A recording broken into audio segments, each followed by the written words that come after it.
Writing a book is a long process. It can become tedious, which is why you might need to shake things up. Hi guys, I'm Marilyn and welcome back to my channel. I have some exciting content coming up in the next few weeks, so if you want to learn more about that, then you have to watch until the end of this video. So today we're talking about what to do when your novel starts to feel stagnant. Now these aren't tips like do 1, 2, 3, 4, and 5 and your book won't feel stagnant anymore. These are just ideas meant to spark your inspiration and reignite your imagination and get you passionate for that writing project once again. I know everyone gets to that point where you've been working on the same thing for so long that the story starts to feel really boring to you and you wonder if it's going to be exciting for anyone to read.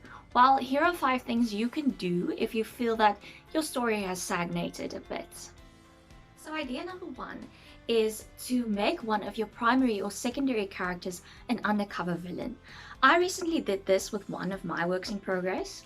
Spoiler alert, and it really reignited my passion for the story so much. It's a great way to get you excited and to elevate your story plot and also the emotional effect it will have on readers. And the great thing about this is leaving those little Easter eggs, those little clues to this plot twist throughout the novel. If you have written the novel to a certain point and now you decide that this is what you want to do, I'd suggest not going back and rewriting, but just doing it from that point on, and then when you edit, you can insert all these little clues and foreshadowing, which is going to be really exciting for you and also for the readers. So really any well-written plot twist is a great way to get rid of a stagnant plot line. But this is just a suggestion, the undercover villain thing, but any plot twist can apply. Idea number 2 is to add a romantic subplot. Now, I know not everyone wants to write romance, and that is completely fine, but if it is something that you would like to do and it's just the type of book you're writing, I would really suggest adding a romantic subplot if you don't already have one. This just adds an extra layer of tension, suspense, immersion for your readers, and oftentimes that will be the storyline that keeps your readers hooked. If you already have a romantic subplot, or maybe you're writing a romance novel where the main plot surrounds the romance, then you might want to build up that tension longer. I talk about this in my first video on writing romance, but premature gratification really doesn't add to the plotline in any way, and it really takes away from the suspense and the tension that your readers should be feeling when they're reading your book. So maybe you do have a romantic subplot or main plot, but it still feels stagnant, then I would definitely suggest this. Build it up a little longer. Number 3 might be a little unconventional, but that is to apply additional styles or forms of writing to your project. So this would be things like newspaper articles, letters, diary entries, a passage from the villain's point of view, things like that. Maybe after every chapter you add a little extract from the villain's point of view, or a little newspaper extract about what's going on in the rest of the world, maybe even a flashback.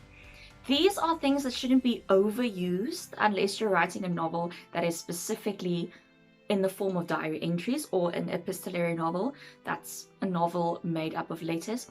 But it can really elevate the suspense, the world building, and also the detail in your world. You can give a little tidbits of information about the setting, about the type of things that reach the news in that world, or even the types of relationships between your characters.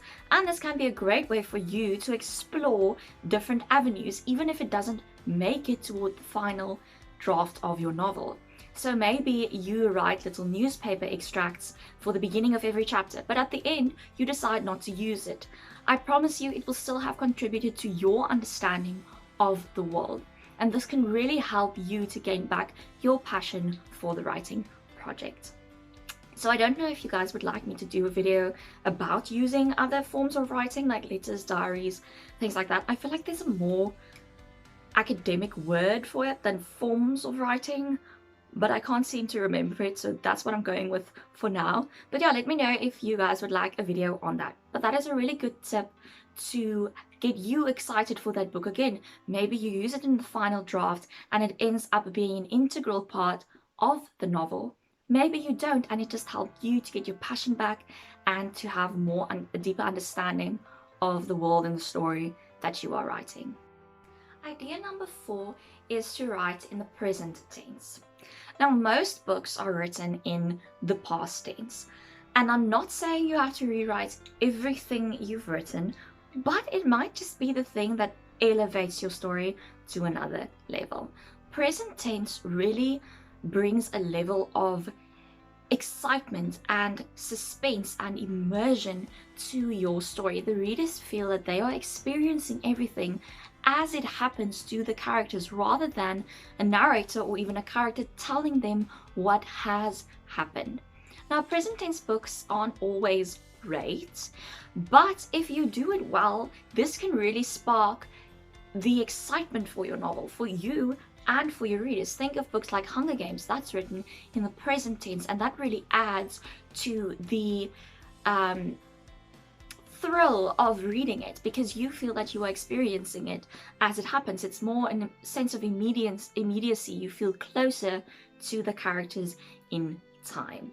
So if you're feeling that your story is a little stagnant and you feel like maybe people aren't going to like it, it doesn't flow as easily, it's not as exciting, then maybe you should switch to present tense. Try it for the next scene you write and see if it works better. I know it's going to be a process to rewrite it, but isn't it worth it if your book is better in the end? Before we get to the last tip, fun little game you can play. If you rewatch this video, take a shot every time I say the word suspense, excitement, or immersion. The last tip for today is to complicate your main character's background.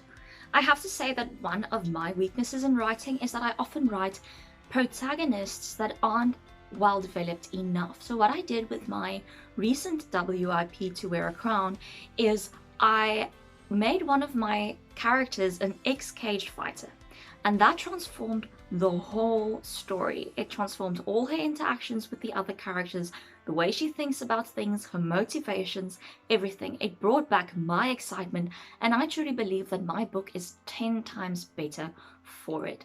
So if you feel that your main character isn't strong enough to carry the story and to interest the reader, then maybe you haven't made them complicated enough. Maybe you should add something interesting to their family relationships, something they did in their past that people don't know about, secrets that they have, things like that. This can really work to take your novel from stagnant to great. So that's all I have for you today. I do have a part 2 to this video scripted, so if you would like me to make that and upload it, please leave a comment. Also, let me know if there are any things you have done to make your writing less stagnant and reignite your passion for your current project or maybe a past one. Also, be sure to comment if you want me to make that video about different forms of writing. If you like this video, please be sure to give it a like and a share. And also, if you want to see more content like this every week, then you have to hit that subscribe button. Bonus content will be coming very soon, so you maybe want to ring that bell so you can get a notification as soon as I post a new video. So talking about bonus content, by the time you watch this video, Camp NaNoWriMo will be in full swing. Now, I will be documenting my experience with Camp NaNoWriMo in vlog style and putting up the videos every week. This is my first time going for the big 50,000 goal, so I'm probably going to fail miserably. So if you want to see me fail miserably, then you should tune in, you should subscribe for those bonus videos. It'll be coming very, very soon. As always, you can also find me on my website, Tumblr, Twitter, Instagram, and Facebook. All the links are listed below. I'm very nice. You're welcome to come say hi or ask me any writing questions you have. And then I'll see you guys next week. Bye!